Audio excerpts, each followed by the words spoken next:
Good morning. Welcome to the More Factor. Today we're going to talk a little bit more about control.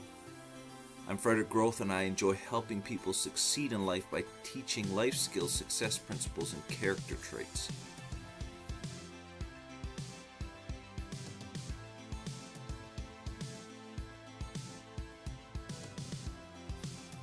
Okay, so yesterday we started talking about self-control.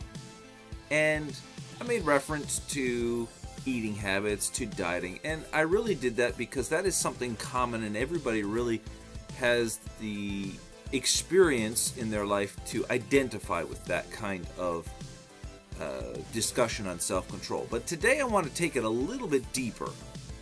And I know yesterday I left off by saying we need to know ourselves and to dive deeper into ourselves. And if we listen to our bodies, it will tell us what we need. And that is true.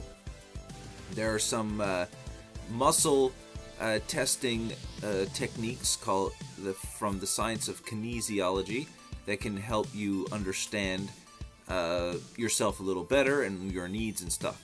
But today I want to go even deeper than that. Let's talk about what's inside of us. Namely, our emotions. Now, this is a topic for great discussion and much more discussion than we have in the next few minutes. So I'm going to talk briefly about some points here. And there are many techniques that we can use to overcome, I shouldn't say overcome, but that help us to regulate and control our emotions. Now, I am learning that controlling the emotions can be taken two ways. Number one, that we control everything and it's held under check at all times. Or we can control the flow of our emotions so that we are aware of what's going on and we do it in a way that helps us keep a release on our emotions so there's no compression of emotions. So let's talk about that for a couple minutes. So we need to learn how to have emotional strength and emotional control. And what I mean by that is to be secure enough in knowing who you are, in understanding yourself.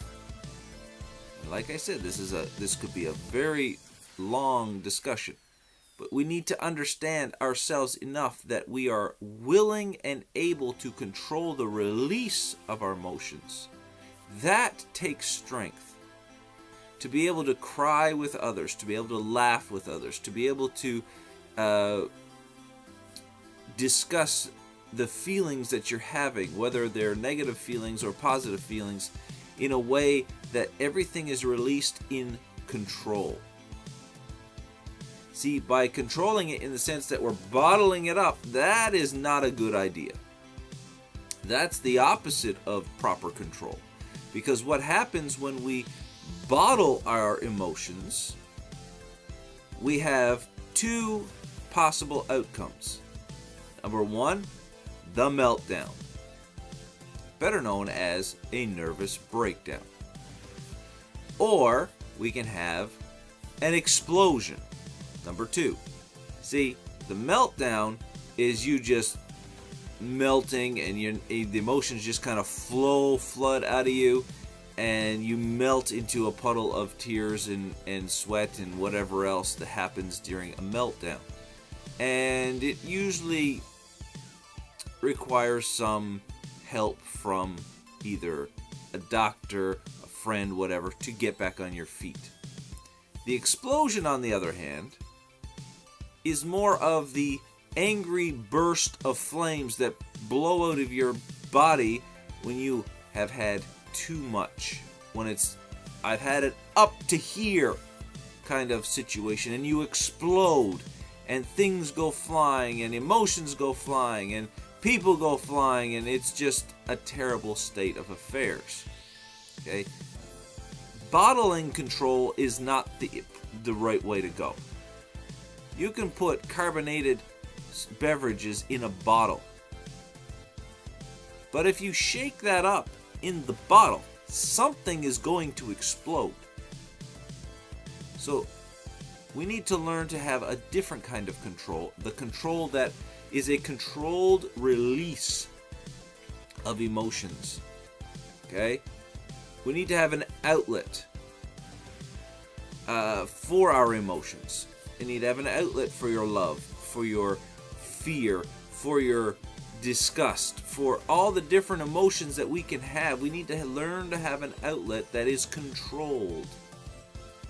Okay? If you've ever seen a pressure cooker, it's a pot that has a lid that locks in place. But it also has a release valve on it that you can turn up or down. And you release the pressure at just the right amount so that the pot lid doesn't explode off. It's always contained, and it produces the most tender cooked meat that you could ever possibly think about. So, I'm suggesting that instead of locking everything in, shutting off all the valves, we learn to have a release valve. Sometimes we have to release a lot, sometimes we just release a little bit. But we need to have a release. Find an outlet. And another one I said here was talk often. See, we need to confront, that's the word I was looking for, confront our emotions head on. If we feel like crying because of a situation, cry. Let it out. Release. Talk. Discuss. By confronting our feelings and the reason for our feelings, we have a release. Okay? Discuss your feelings, and the Bible says it this way: confess your faults one to another, that ye may be healed. There is a release in discussing how we feel, our faults and our failures together. If someone is bothering us, we need to discuss that. So there's a release and there's healing. I want to end with this. By bottling things up, we are giving into fear. Fear leads to insecurity. Insecurity leads to bottling. Bottling leads to a time bomb. So when we are bottling our emotions, we are giving into fear and insecurity, and we're allowing ourselves to just bask in the glory of holding our emotions in. And it's going to hurt when it explodes. It's going to destroy you when it explodes. And I want to end with this. If we learn to control ourselves with that release valve, it gives us emotional freedom, and emotional freedom gives us release. And release gives a way to love, and love gives way to strength, emotional strength. So I encourage you, discover who you are so you can entertain a better method of having self-control. Control of self. People sometimes say that I'm too easygoing. Maybe so. But I believe rather than that, I've learned a little bit, not a whole lot. I am no guru in this, but I've learned a little bit about self-control. Be better today than you were yesterday. God bless you. We'll see you tomorrow morning for the final episode of this week's The More Factor.